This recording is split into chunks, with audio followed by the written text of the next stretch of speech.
ഇപ്പം കർക്കിടക മാസമല്ലേ, കർക്കിടക മാസത്തിലാണല്ലോ എല്ലാവരും മരുന്ന് കഴിക്കുന്നത്, ആരോഗ്യ സംരക്ഷണമൊക്കെ, കുഴമ്പ് തേച്ച് കുളിക്കുക, മരുന്ന് കഴിക്കുക, അങ്ങനെയൊക്കെയുള്ള കാര്യങ്ങളൊക്കെ ചെയ്യുന്നത്. അപ്പം നമുക്കത് ഉലുവ ലേഹ്യം ഒന്ന് ഉണ്ടാക്കി നോക്കാം. ഉലുവയൊക്കെ അത് കഴിക്കുന്നത് നല്ലതായ സമയത്ത്.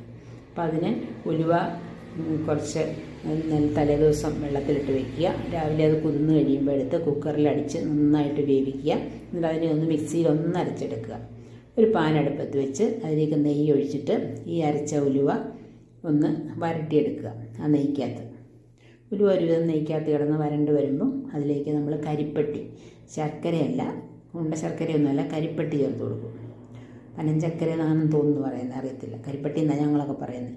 അത് ചേർത്ത് കൊടുത്തിട്ട് നന്നായിട്ട് ആ കരിപ്പട്ടി ഉലുവയും കൂടെ കിടന്ന് ശരിക്കും മിക്സായി വരണ്ട് വരും.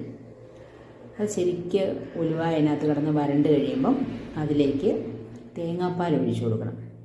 തേങ്ങാപ്പാൽ ഒഴിച്ചു കൊടുക്കുന്നതിന് മുമ്പായിട്ട് തീ ഏറ്റവും ലോയിൽ വെക്കണം.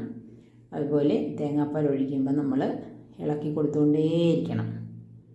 അല്ലെങ്കിൽ അതങ്ങ് പിരിഞ്ഞിട്ട് പിരിവിരാന്നിങ്ങനെ ആയിപ്പോവും. അത് വൃത്തികേടാണ്, കേടുമല്ലേ. അപ്പോൾ അതുകൊണ്ട് നമ്മൾ ശരിക്കും ഇളക്കി കൊടുക്കണം. കൈയെടുക്കുകയും ചെയ്ത് ഇളക്കിക്കൊണ്ടേയിരിക്കണം.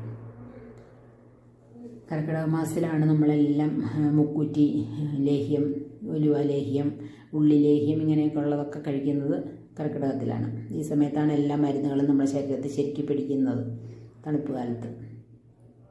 അപ്പോൾ ഇതെല്ലാം കൂടെ വരണ്ട് നല്ല പാകത്തിനായിട്ടുണ്ട്. തേങ്ങാപ്പാൽ ഒഴിച്ചുകൊണ്ട് അതിനകത്ത് എണ്ണയും കൂടെ ഇറങ്ങുന്നുണ്ട്. പ്രത്യേകിച്ച് പിന്നെ നെയ്യൊന്നും ചേർക്കണ്ട.